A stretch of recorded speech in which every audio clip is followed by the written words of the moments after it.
छोटी छोटी कहानियों का ऐसा सिलसिला जो हमें कई दफा जिंदगी की सीख दे जाता है।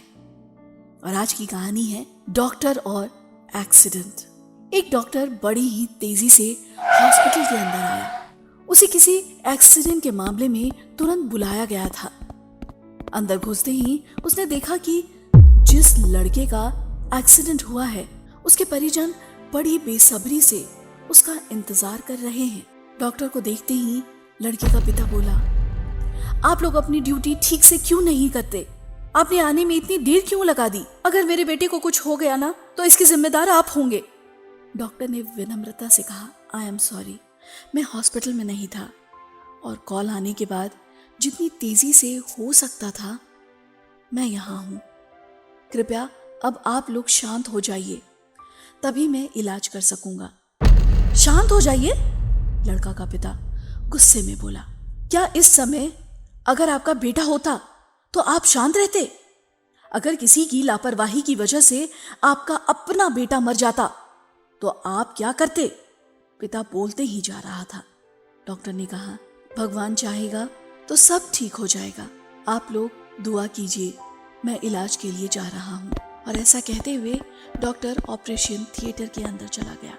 बाहर लड़के का पिता अभी भी बुदबुदा रहा था। सलाह देना आसान होता है, जिस पर बीतती है वही जानता है। पता नहीं इन लोगों को डॉक्टर किसने बना दिया, पत्थर दिल हैं ये लोग। करीब 1.5 घंटे बाद डॉक्टर बाहर निकला और मुस्कुराते हुए बोला, भगवान का शुक्र है आपका बेटा अब खतरे से बाहर है।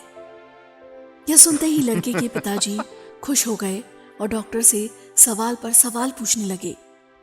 वो कब तक पूरी तरह से ठीक हो जाएगा? डॉक्टर साहब, उसे डिस्चार्ज कब करेंगे?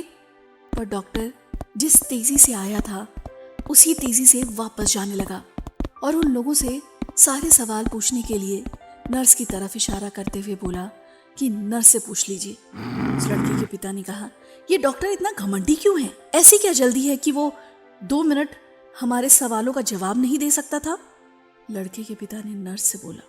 नर्स लगभग रुआसी होती हुई बोली, आज सुबह डॉक्टर साहब के लड़की की एक भयानक एक्सीडेंट में मौत हो गई और अब हमने उन्हें फोन किया था, तब वे उसका अंतिम संस्कार करने जा रहे थे और बेचारे अब आपके बच्चे की जान बचाने के बाद अपने लड़के का अंतिम संस्कार करने के लिए वापस लौट रहे हैं।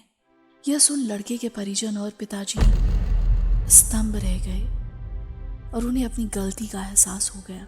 बहुत दफा ऐसा होता है कि हम इस सिचुएशन में रहते हैं कि अपनी परेशानी के आगे दूसरों की परेशानी नहीं देख पाते और अनजाने में ना जाने क्या कुछ हम भी कह जाते हैं, पर ऐसा नहीं करना चाहिए। हमें चाहिए कि हम खुद पर नियंत्रण रखें और पूरी स्थिति को समझने की कोशिश करें, वरना अनजाने में हम किसी को ठेस पहुंचा सकते हैं।